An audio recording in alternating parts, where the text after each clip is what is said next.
اعتکاف پرانی عبادت ہے، یعنی کہ پچھلی امتوں میں بھی رہی ہے، اگرچہ اس کے احکام کے حوالے سے کچھ ہمیں فرق نظر آتا ہے،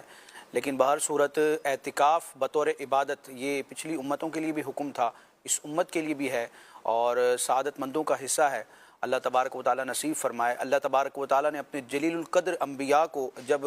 مسجد کی طہارت کا حکم دیا، مسجد حرام کو پاک رکھنے کا، تو اس میں رب تبارک و تعالیٰ نے ارشاد فرمایا کہ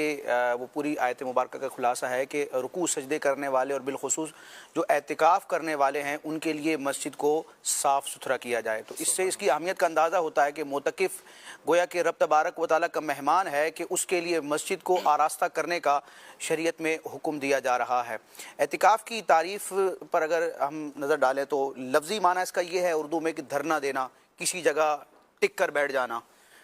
کسی بھی مقصد کے تحت۔ لیکن شرعی اعتبار سے اعتکاف کا معنی مفہوم اس کی ڈیفینیشن یہ ہے کہ رب تبارک و تعالیٰ کی رضا کے لیے مسلمان کا مسجد میں ٹھہرنا، یہ اعتکاف ہے۔ پھر اس کی بنیادی طور پر شرعی احکام کے اعتبار سے 3 قسمیں بیان کی جاتی ہیں۔ ایک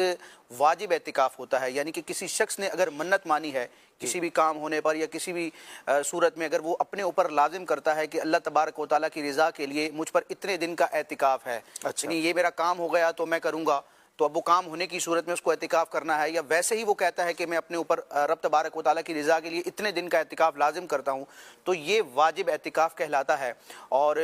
دوسری قسم یہ ہے سنت موقدہ علی الکفایہ، جو کہ رمضان المبارک کے آخری عشرے میں کیا جاتا ہے، یعنی کہ 20 رمضان المبارک کے غروب آفتاب سے پہلے پہلے انسان، یعنی مغرب کا وقت شروع ہونے سے پہلے پہلے مسجد میں داخل ہو جائے، اور پھر 30 رمضان کے غروب آفتاب پر یا پھر 29 رمضان کو اگر چاند نظر آتا ہے، رویت ہو جاتی ہے چاند کی، تو اس تک یہ 10 یا 9 دن کا جو اعتکاف ہوتا ہے یہ سنت موقدہ علی الکفایہ ہے، یعنی اس کی بڑی تاکید ہے۔ لیکن یہ ہے کہ علاقے میں، شہر میں اگر چند لوگ بھی اس سنت کو ادا کر لیں تو دیگر افراد سے اس سنت کا مطالبہ گویا کہ ساقط ہو جاتا ہے، اور اگر پورا شہر، پوری بستی ہی اگر اس سنت کو ترک کر دے تو پھر ان کے اوپر اس کے ترک کا حکم آتا ہے، سنت موقدہ علی الکفایہ۔ اور تیسری قسم ہے سنت غیر موقدہ، جس کو مستحب یا نفلی اعتکاف بھی کہتے ہیں، کہ انسان جب بھی مسلمان مسجد میں جاتا ہے تو وہ اعتکاف کی نیت کر لے، اگرچہ وہ لبوں سے وہ الفاظ ادا نہ کرے لیکن دل میں اس کا ارادہ ہو کہ میں رب کی رضا کے لیے، حصول ثواب کے لیے اعتکاف کی نیت کرتا ہوں یا معتکف ہوتا ہوں، تو یہ نفلی اعتکاف ہوگا۔ اور انسان کچھ نہ بھی کرے تو صرف مسجد میں رہنے پر اس کو اعتکاف کا ثواب ملتا رہے گا۔ پھر اس کے احکام میں بنیادی طور پر کئی فرق بیان کیے جاتے ہیں۔ جو واجب اعتکاف اور سنت اعتکاف ہے، جو پہلی 2 قسمیں ہیں، اس میں روزہ شرط ہے، یعنی اگر منت والا اعتکاف ہے یا رمضان المبارک کا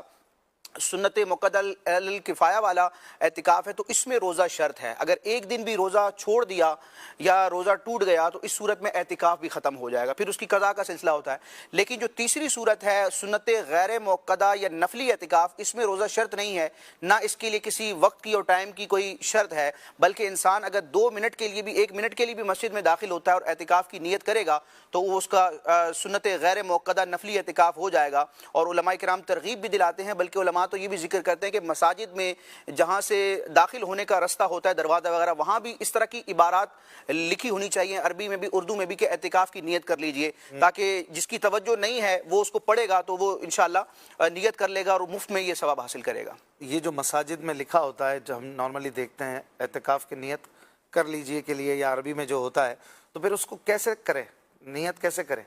دیکھیں، ایک تو اعتکاف کی نیت کر لیجئے تو کیسے کرے، اس کا طریقہ بھی بتا دیجئے۔ جی، اصل تو نیت دل کے ارادے کو کہتے ہیں، کسی بھی کام کرنے کا جو پختہ ارادہ ہے وہی آپ کی نیت ہے، لفظوں سے کہنا یہ کوئی شرط نہیں ہے، دل میں سوچ لیں کہ میں اعتکاف سے ہوں۔ جی، یعنی اگر عربی کلمات نہیں بھی آتے تو دل میں ارادہ کر لے، ہاں اس نیت کو مزید پختہ کرنے کے لیے یا اس کی طرف توجہ مرکوز ہو جائے تو وہ عربی کلمات بھی کہہ لے، نویت سنت الاعتکاف، یا اردو زبان میں یا اپنی مادری زبان میں کہہ لے کہ میں اللہ تعالیٰ کی رضا کے لیے اعتکاف کی نیت کرتا ہوں، تو وہ معتکف ہو جائے گا۔